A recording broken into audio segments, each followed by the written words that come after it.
예, 주일입니다. 평안을 누리고 계시지요. 주일은 하나님께서 우리에게 복을 주심하고 약속하신 날입니다. 그래서 이 날을 가리켜서 거룩한 날이다 라고 부르는 것이지요. 주일 오후 예배를 대신하고 구역 예배를 겸하는 공부를 인도하겠습니다.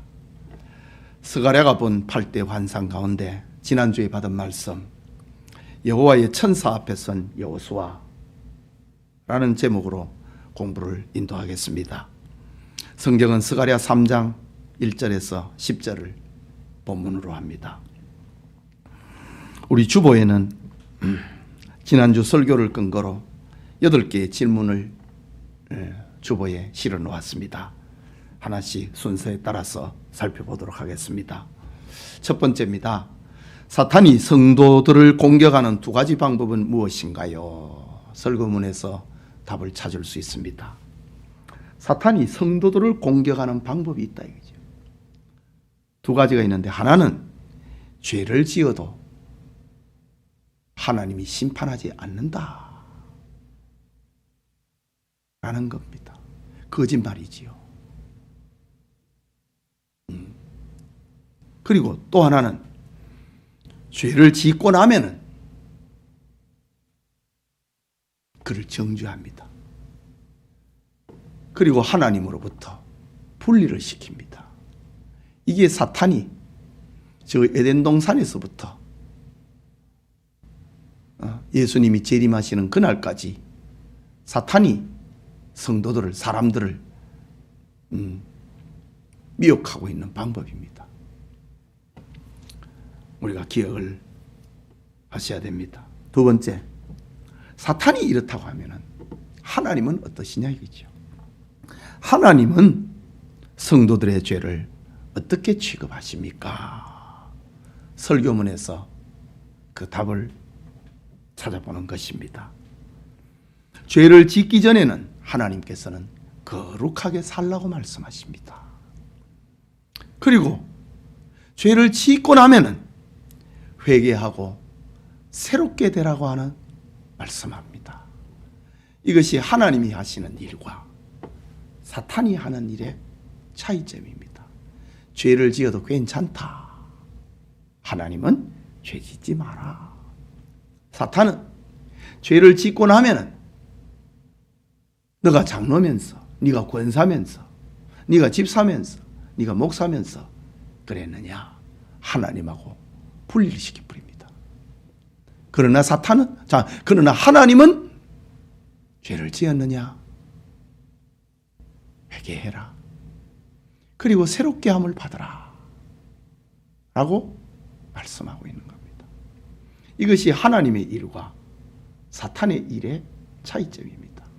하나님은 우리에게 생명을 주고 우리를 살리게 함이 목적이지만은 사탄은 우리를 멸망시키고 지옥에 가게 함이 목적인 것입니다. 세 번째 질문, 사탄이라고 하는 말의 뜻이 무엇인가요? 사탄이라고 하는 단어의 뜻은 대적자, 고발자라고 하는 뜻입니다. 그래서 사탄은 늘 고발하고 늘 대적을 합니다.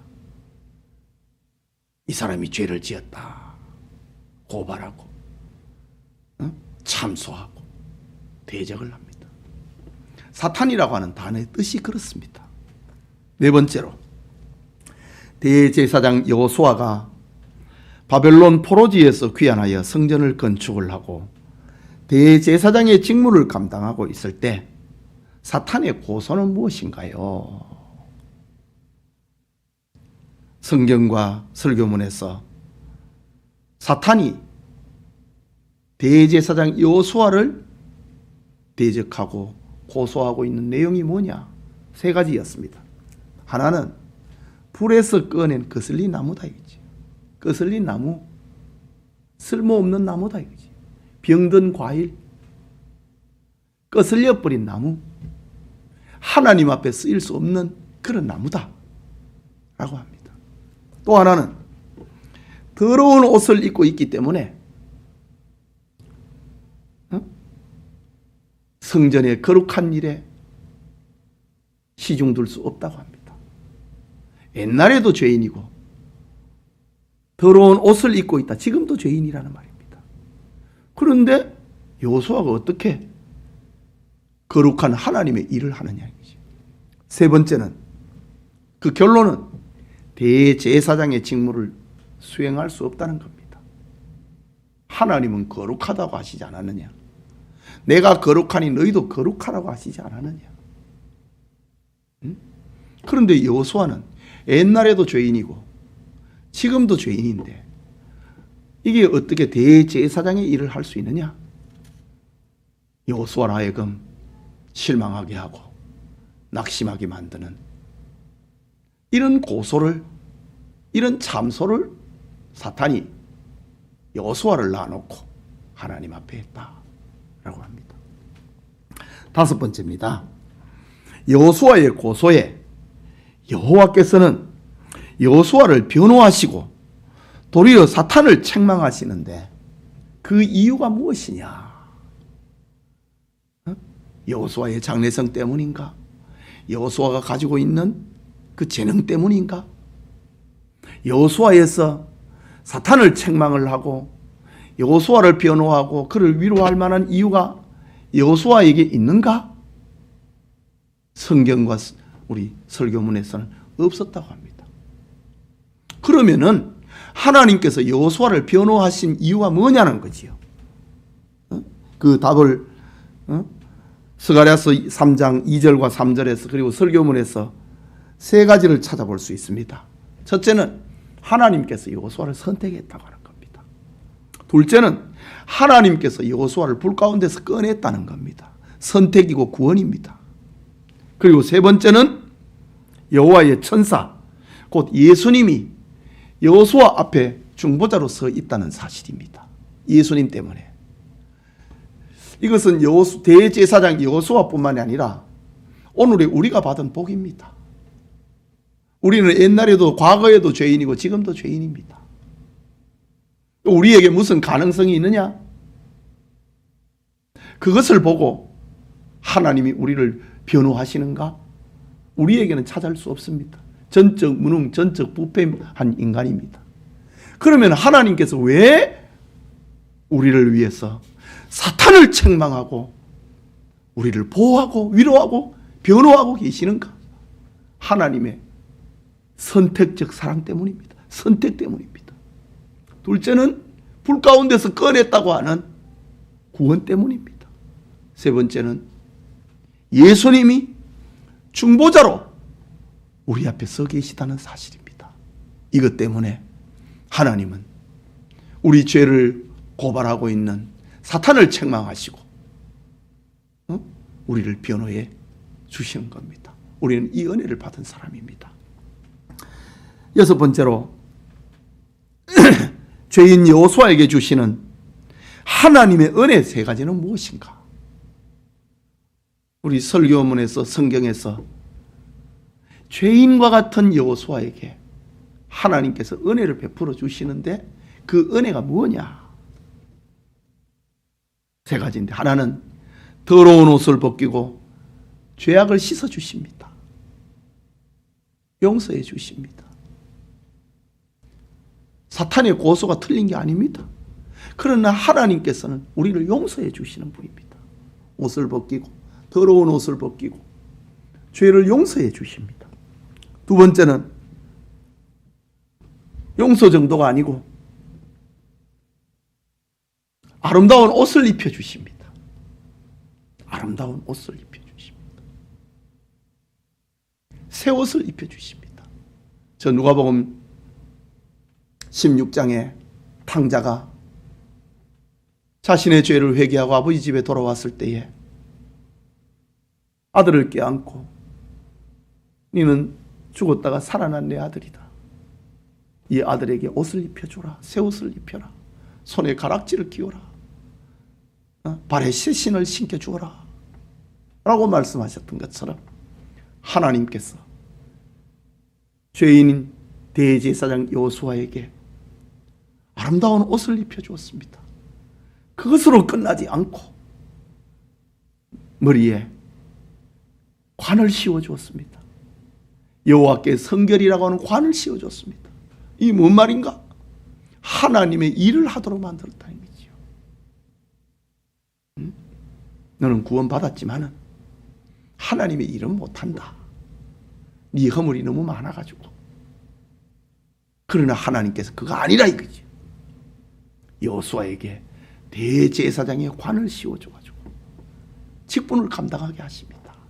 여러분, 우리를 구원하신 하나님의 은혜에 감사한데 그것으로 끝나지 않고 우리를 하나님의 일을 할 수 있도록 목사로, 장로로, 권사로, 집사로 직분의 관을 씌워주었습니다. 얼마나 감사한 일입니까? 계속해서 7번째 질문입니다.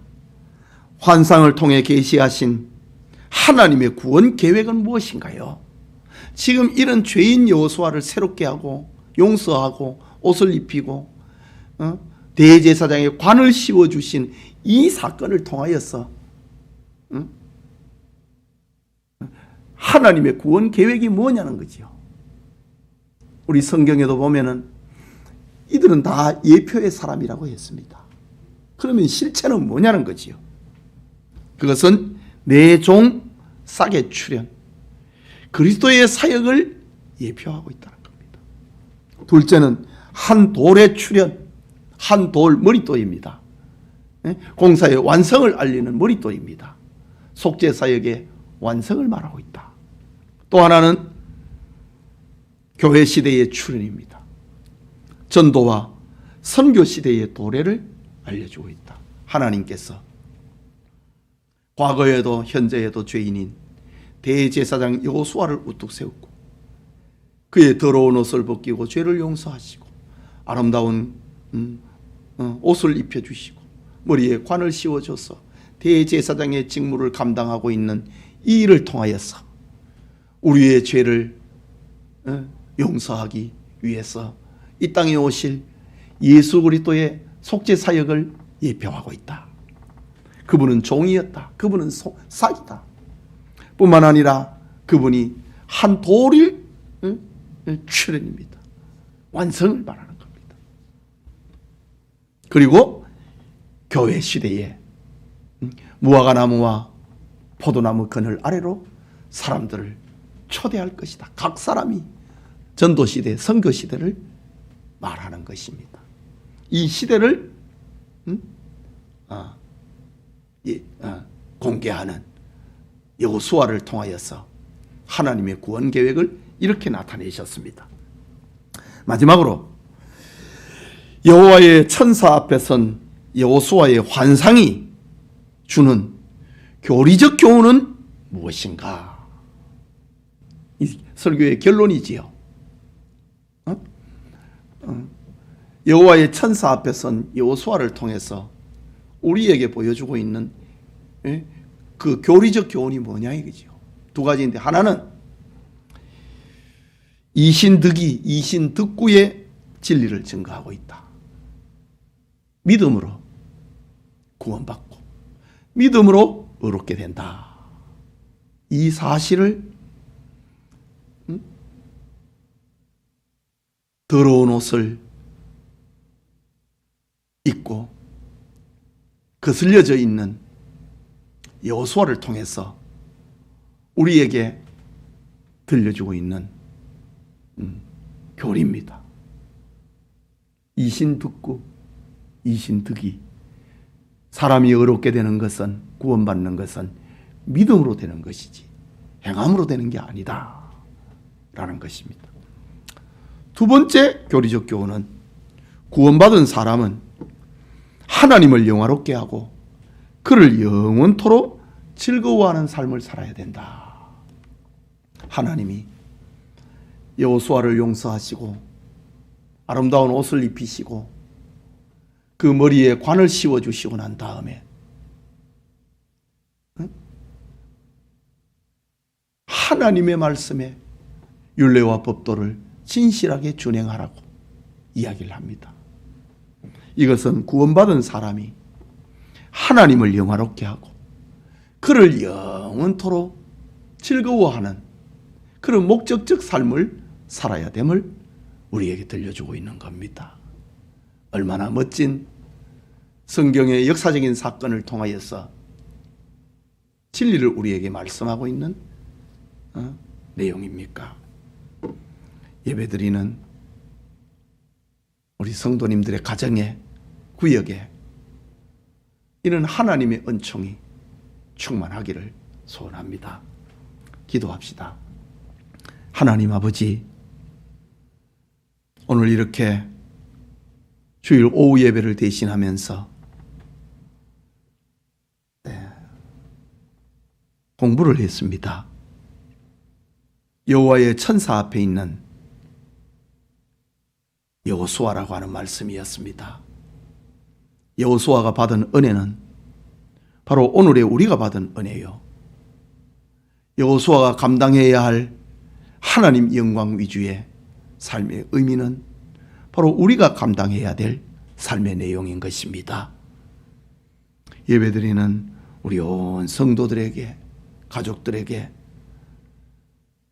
여호수아가 받은 은혜와 축복이 넘치게 하여 주시옵소서.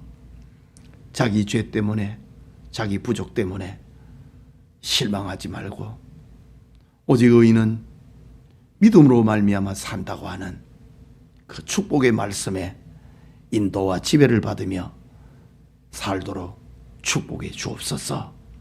예수님 이름으로 기도합니다. 아멘.